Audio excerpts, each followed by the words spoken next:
नमस्कार, सुनिए डोगरा के साथ यंग बाइट में आप सबका स्वागत है। आज हम मिलाने जा रहे हैं श्री सतपाल शर्मा जी के, जो कि हमारे जम्मू के बेस्ट एमएलए है। आइए इनसे बात करते हैं और इनके बारे में जानते हैं। सर, सबसे पहले आपका स्वागत है हमारे यंग बाइट में। सर, आप यहाँ के एमएलए अपनी कॉन्स्टिट्यूंसी को कैसे देखना चाहते हैं? ऐसा है कि किसी भी विधायक का सपना होता है कि उसकी कॉन्स्टिट्यूंसी जो है एक ऐसी कॉन्स्टिट्यूंसी हो जो स्वच्छता से भरपूर हो, क्योंकि स्वच्छता जो है वो एक स्वस्थ वातावरण बनाती है और स्वस्थ वातावरण जो है वो समृद्धता लाता है।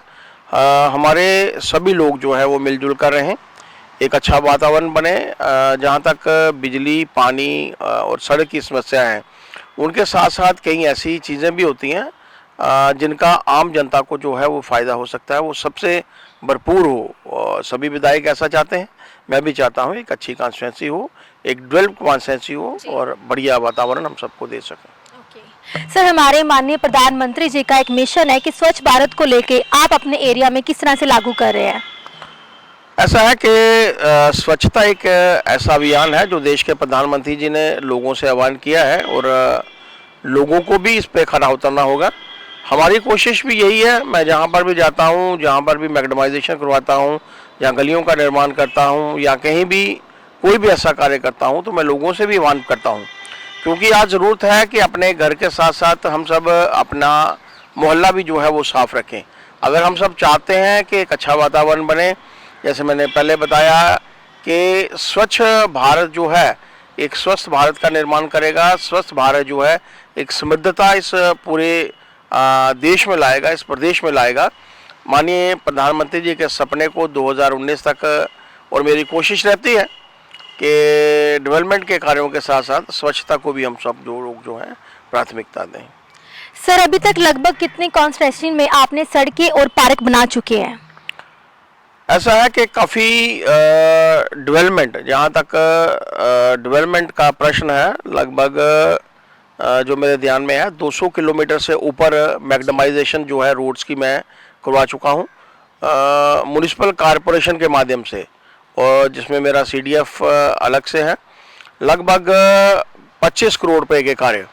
सबसे बड़ी मेरी कॉन्स्टिट्यूंसी की उपलब्धि है कि इरा के माध्यम से 14,400 कनेक्शन वाटर सेटअप किए आए हैं, और जिस माध्यम से हम सब ने एक ऐसा वातावरण देने की कोशिश की है कि एक कनेक्शंस अलग अलग से पूरी की पूरी पानी की पाइपें जो हैं उनको चेंज करवाया है जी।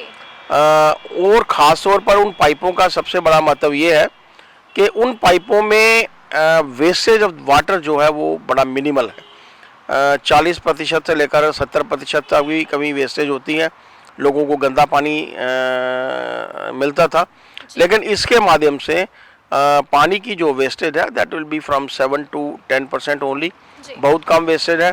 हमारी कॉन्स्टिट्यूंसी में जहाँ जहाँ भी इरा द्वारा नई पाइप्स जो है बिछाई गई हैं, वहाँ पर पानी की कोई समस्या नहीं। जैसे कि सर, आप इतने भारी जो वोटों से आप जीते हैं, तो लेकिन क्या कारण है कि लोग जो अभी तक सेटिस्फाइड नहीं है? मेरी कॉन्स्टिट्यूंसी की जो पॉपुलेशन है 2.25 लाख है जी। सबसे बड़ी कॉन्स्टिट्यूंसी है। पिछले 40 वर्ष में जब मैंने मैग्डमाइजेशन का कार्य शुरू करवाया था, तो लोगों ने कहा है कि गवर्नर साहब के समय में के बाद मैग्डमाइजेशन जो है वो आज हुई है। आप इमेजिन कर सकते हैं कि जो पिछले 27 वर्ष में मैग्डमाइजेशन नहीं हुई थी, और जो दुख तकलीफ़ होती है जब आप 1,75,000 लोगों का सर्वे करेंगे और उसके बाद आप फिगर निकालेंगे, तो आपको पता चलेगा कि कितने लोग जो हैं मुतमईन हैं, कितने लोग जो हैं सेटिस्फाइड हैं। हमारे पास, आपके पास वो लोग आते हैं। मैं रोज़ ओपन दरबार लगाता हूं। जब मैं जम्मू में होना चाहिए, मैं जम्मू में होता हूं, तो सुबह 8 बजे से लेकर 10 साढ़े 10 बजे तक मेरा ओपन दरबार होता है, जिसमें सैकड़ों की संख्या में लोग आते हैं, अपनी दुख तकलीफ़ दिखाते हैं। और कभी कभी कुछ लोग दिखावे के मात्र में भी, जैसे मैंने देखा है कहीं कहीं लोग धरने लगाते हैं, जी गंदगी है। अब ये गंदगी डोगरा जी बाहर से नहीं आती, गंदगी उसी मोहल्ले की होती है, उसी मोहल्ले में लोग डालते हैं और उसके बाद एक ऐसा वातावरण खड़ा कर देते हैं। विधायक हर जगह पहुंच नहीं पाएगा जी। इसके लिए आपको थोड़ा सा अपने लेवल पे भी, अगर देश के प्रधानमंत्री जी ने कहा मेरा भारत स्वच्छ होगा, स्वच्छ होना चाहिए, तो क्या देश के प्रधानमंत्री कहीं पहुंच सकते हैं क्या? हर जगह पर वो नहीं पहुंच सकते। हम सबको ही अंदर के भीतर से ये सोचना होगा। जैसे मैंने आपको कहा 14,400 परिवार, आप उनका सर्वे करिए ना। 14,400 परिवारों में जिनको पानी की कोई किल्लत नहीं है, लगभग 100 के लगभग मैंने ट्रांसफार्मर्स, चाहे वो आरपीडीआरपी के माध्यम से हैं, चाहे वो बिजली डिपार्टमेंट के, चाहे मेरे सीडीएफ्स के माध्यम से हैं, 100 ट्रांसफार्मर्स दिए हैं जो लगभग 2500 घरों को जो है वो कवर करते हैं। लगभग 25 करोड़ से भी ज़्यादा की गलियों का जो है वो मैंने निर्माण किया है। अब इसमें कोई दो राय नहीं है कि लगभग 3000 के लगभग गलियां होंगी। अब पूरी गलियां 3 वर्ष के अंतराल में मैं कवर नहीं कर पाऊंगा, क्योंकि पिछले, जैसे मैंने कहा, बहुत वर्षों से डेवलपमेंट की कमी थी। आज तक नालियां, और जो 60 वर्ष पहले नालियां और नाले बने थे वैसे ही हैं। अब उनकी रिपेयर करवाने वाला कोई ना कोई तो चाहिए। कमियां वहीं दिखती हैं जहां पर काम हो रहा है, जहां पर काम नहीं होता वहां पर कोई कमी जो है वो नहीं दिखती। सर, हमारी युवा पीढ़ी जो है वो काफ़ी ड्रग्स की ओर बढ़ गई है, तो आप किस तरीके से उनको रोकने की कोशिश, जो सोच रहे हैं? मेरे यहाँ पर कोई भी जो पुलिस ऑफिसर आता है, सबसे पहली मेरी यही इंस्ट्रक्शंस होती हैं कि इसी तरफ जो है मुख्यतः रूप से काम किया जाए, क्योंकि देश की पीढ़ी को जब हम लोग चाहते हैं, देश के इन नौजवान पीढ़ी के कंधों पर देश का भविष्य है, देश का भार है। ऐसे कंधे जो हैं अगर मजबूत नहीं होंगे तो हम लोग शायद देश के का भार जो है वो नहीं उठा पाएंगे। अगर हम लोग चाहते हैं एक डेवलप भारत की कल्पना, जो देश के प्रधानमंत्री जी लगातार से कहते हैं कि 2022 तक मेरा भारत जो है वो समृद्ध भारत हो, गंदगी से मुक्त हो, अलगाववाद से मुक्त हो, भ्रष्टाचार से मुक्त हो, ऐसे भारत की कल्पना तभी हम लोग कर सकते हैं जब एक नौजवान पीढ़ी जो है सशक्त होगी। इसके लिए मैंने अपनी तरफ से सभी जो भी हमारे ऑफिसर्स आते हैं, पुलिस के ऑफिसर्स, जहाँ कहीं भी जो लोग भी होते हैं, और लोगों के बीच में भी जाकर हम लोगों को बताने की कोशिश करते हैं कि नौजवान पीढ़ी को जो है इन चीज़ों से दूर रहना चाहिए, ताकि एक अच्छे वातावरण में वो लोग जी सकें। जैसे कि सर, जम्मू में आपके आने से पहले क्या कुछ कमियां थी, और आपके आने के बाद उन कमियों को दूर करने के लिए आपने क्या कुछ किया? मैं तो अपनी कॉन्स्टिट्यूंसी की बात करूंगा। विधायक होने के नाते मैंने कहा है कि आप सर्वे करिए, लोगों के बीच में जाइए, लेकिन हर घर में जाइए। मात्र क्योंकि डॉक्टर के पास, अगर आपको क्या लगता है कि एक डॉक्टर जब दुकान खोलता है दिखाने के लिए, देखने के लिए, मरीजों को देखने के लिए, तो क्या पूरा जम्मू उनके उसके पास चला जाता है क्या? जो चेक ठीक भी होता है वही जाता है जो बीमार होता है, जिसको ज़रूरत होती है। तो ऐसे में मेरा मानना है कि हमने डेवलपमेंट की तरफ बहुत बड़ा कदम उठाने की कोशिश की है।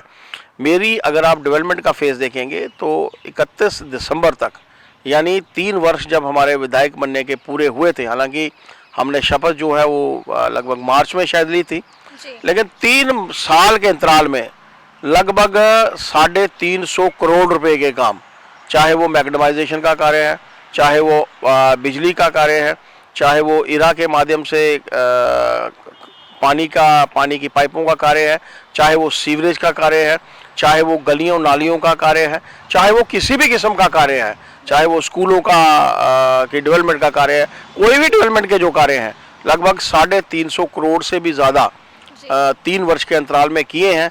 वो वही किए जा सकते हैं जहाँ पर कमियाँ होंगी, और मेरा मानना है कि लगातार से कमियाँ थी। एक बहुत बड़ी कॉन्स्टिट्यूंसी है, जिस कॉन्स्टिट्यूंसी में, जैसे मैंने आपको कहा, 3000 से भी ज़्यादा गलियाँ हैं, और कितनी गलियों का निर्माण हम सब कर पाएंगे, इस विषय को के लिए मुझे लोगों की भी ज़रूरत है।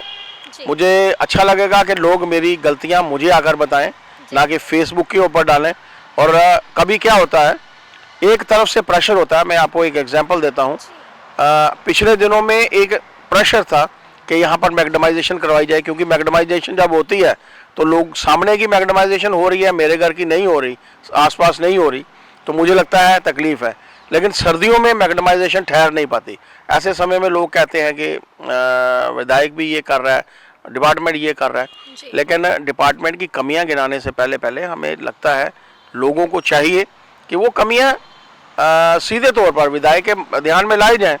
कोई डिपार्टमेंट ऐसा नहीं है जो विधायक के अंतर्गत नहीं आता, और विधायक आपका जब आपके लिए, मुझे तो ध्यान में नहीं है, क्योंकि मुझे भी, मेरी उम्र भी 50 से ऊपर हो गई है कि मेरे ध्यान में हो कि मैं किसी विधायक के पास जा सकता था।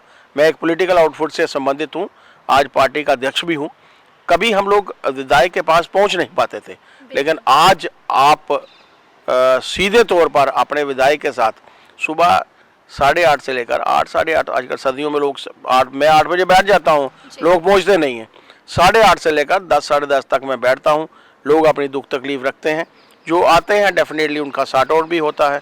लेकिन मेरा मानना है कि जो लोग अपनी बात रखना चाहते हैं वो आएँ, इसके लिए मेरा दरबार, कभी आप हमारे उस ओपन दरबार में भी आए, मुझे बगैर बताए हुए आए और लोगों से बातचीत करें।